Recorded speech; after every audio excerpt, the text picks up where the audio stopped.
Mon nom est Judy Champagne. J'enseigne présentement en troisième année à l'école Renaissance à Burlington.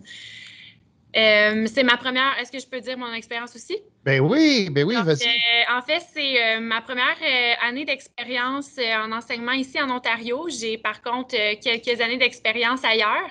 Mais effectivement, là, c'est ma première expérience ici. OK, très bien. Puis on est content d'avoir, tu sais, de rassembler différents enseignants avec différents profils. Puis, certainement, vous avez été recommandé pour qu'on vous appelle pour nous parler et on est très content de vous avoir avec nous. Super. Ben, moi aussi, je suis contente. OK. Donc, Judy, j'ai quelques petites questions au sujet du curriculum de maths pour toi. La première, c'est comment ça s'est passé les premiers 2 mois d'enseignement des maths avec le curriculum que je pense que tu es au courant, qui est tout à fait nouveau pour nous en Ontario. Oui, ben, c'est un nouveau curriculum, mais pour moi, tout est nouveau en fait, là. Donc, je m'adapte. Pour moi, j'ai pas de comparatif à ce que c'était l'ancien curriculum. Donc, pour moi, c'est nouveau, tout court. Donc, j'apprends et je pense qu'on est tous dans le même bateau aussi en tant qu'enseignant là, en ce moment en mathématiques.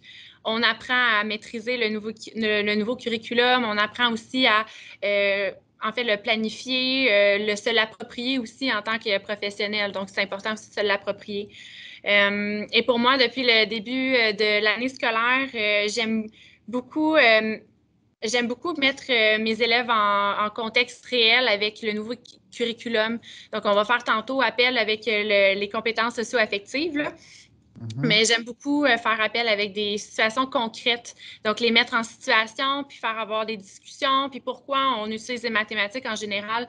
C'est surtout de ça sur le quoi je me suis basée depuis les derniers 2 mois. Puis surtout aussi faire de la révision parce qu'on s'entend qu'on est dans un contexte assez particulier. Donc, on veut s'assurer aussi que les élèves se sentent à l'aise parce que là, on est dans un retour à l'école et tout ça. Donc, je veux qu'ils se sentent à l'aise et qu'ils ne se sentent pas trop déstabilisés non plus. Mhm. Merci. Et est-ce que vous avez des idées de comment intégrer les nouvelles attentes de maths par attente? Je veux dire, des fois c'est des attentes, des fois c'est même des nouveaux domaines complètement qui n'existaient pas auparavant. Ben, en fait, c'est comme j'expliquais, moi, je n'ai pas de comparatif, mais ce que j'aime beaucoup, c'est me baser sur des situations réelles pour justement amener des concepts mathématiques. Exemple, là, quand moi, je vais parler de arrondir des nombres et estimer des nombres, je donnais l'exemple à mes élèves, OK, aujourd'hui, on s'en va au Bulk Barn, on va s'acheter des bonbons pour notre classe. Donc là, pourquoi on a besoin d'arrondir, pourquoi on a besoin d'estimer le nombre de bonbons qu'on a besoin. Donc, on met vraiment, j'aime mettre mes élèves en contexte réel dans ce qu'ils vont faire. Puis je pense que c'est plus réaliste pour eux de comprendre pourquoi on fait les mathématiques comme ça. Puis ce que j'aime aussi se valider avec eux, c'est de faire des petites entrevues, là, m'expliquer pourquoi on arrondit, puis les entendre parler et leur compréhension de la notion qu'on a vue ou de la leçon aussi. Mhm. Merci. Et est-ce que il y a des ressources, Mm-hmm. comme j'ai l'impression que tu fais beaucoup comme des matériels, puis ou bien comme que tu trouves finalement des problèmes réels de maths. Est-ce que des ressources auxquelles tu sais, tu t'attaches où tu peux trouver tes idées finalement pour le real math, là, ce que tu fais en salle de classe? Ben, en fait, c'est que je pars beaucoup de mes élèves eux-mêmes parce qu'ils sont très créatifs. Donc, j'aime beaucoup partir de leurs propres problématiques, de ce qu'ils ont fait pendant leur fin de semaine et tout ça pour avoir des situations vraies. Et après ça, je vais utiliser des ressources que j'ai moi-même appropriées à travers tout ça. Donc, exemple, j'ai un outil avec des outils de manipulation électronique, donc qui est sur l'ordinateur. Exemple du matériel base 10, les boîtes de 10. On a des tableaux de numération, des choses comme ça, vraiment pour que les élèves puissent manipuler de différentes façons et que ce soit accessible aussi parce qu'on s'entend qu'on ne peut pas avoir beaucoup de matériel en ce moment qu'on peut se partager, mais en ayant ces ressources-là numériques qu'ils peuvent avoir avec le iPad, des choses comme ça, pouvoir manipuler de différentes façons. Donc, je les mets en contexte selon un problème que je vais leur poser une question. Puis après ça, on va vraiment mettre nos idées ensemble, comment on peut résoudre ce problème-là. Donc, arrondir un problème, bon, ben OK, arrondir un nombre, je veux dire, OK, on part de telle situation. Puis après ça, bon, ben comment on peut arrondir? Bien là, on peut utiliser la droite numérique, on va aller la chercher, la droite numérique. Après ça, tableau de numération pour voir les dizaines, les unités. Donc, tu sais, manipuler de plusieurs façons. Moi, c'est Où vraiment est-ce que vous avez trouvé, parce que vous parlez d'une ressource numérique, Oui. puis j'aimerais avoir le nom pour que les gens puissent peut-être aller En fouiller fait, puis essayer de trouver ça.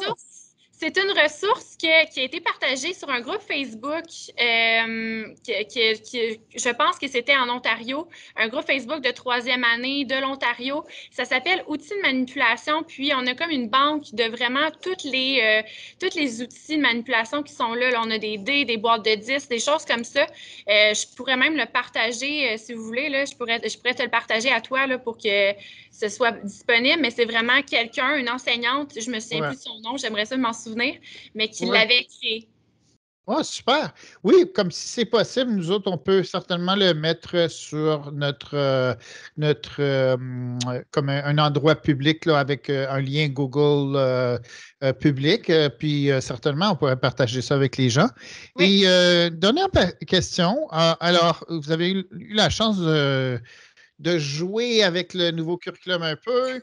Y a-t-il des aspects particuliers du curriculum que quand vous l'avez vu, vous avez dit ah, ça c'est bien que ce soit dans le curriculum de maths, j'aurais pas pensé qu'il y aurait ça.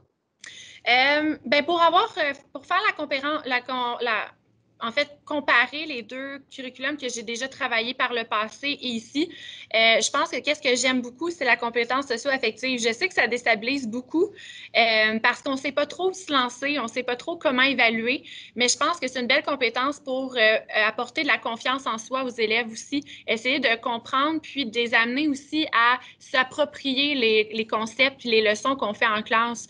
Je pense que par le biais d'entrevues, de discussions, tu sais, vraiment d'apprendre à connaître les élèves et leurs inquiétudes, mais aussi de travailler un petit peu sur leur confiance en soi.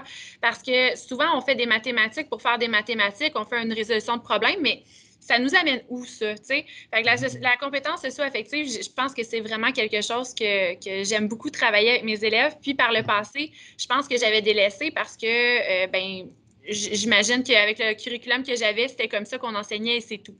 Fait que là, c'est Ouais. ça. Ben, merci beaucoup. Puis je peux te dire que dans ma pratique, j'entendais souvent les jeunes dire je comprends pas. Puis je leur disais toujours en maths, j'aime mieux que tu commences par me dire ce que tu comprends que ce Ouais, que tu comprends pas, puis ouais, on va partir de là. Alors, exactement. y a-tu quelque chose que tu comprends dans ce qu'on est en train de regarder en ce moment? Puis on va bâtir là-dessus, puis on va avancer à partir du moment où tu as compris quelque chose, puis là, on bâtit là-dessus finalement. Exactement, parce que je trouve que la vision négative un petit peu de la chose, ça décourage. On dirait que là, on va déjà sur une mauvaise note avec l'élève, tu sais. Tandis que, comme tu dis, là, partir sur qu'est-ce que tu comprends, c'est OK, là, on construit quelque chose, puis c'est positif parce que tu comprends certaines choses, là.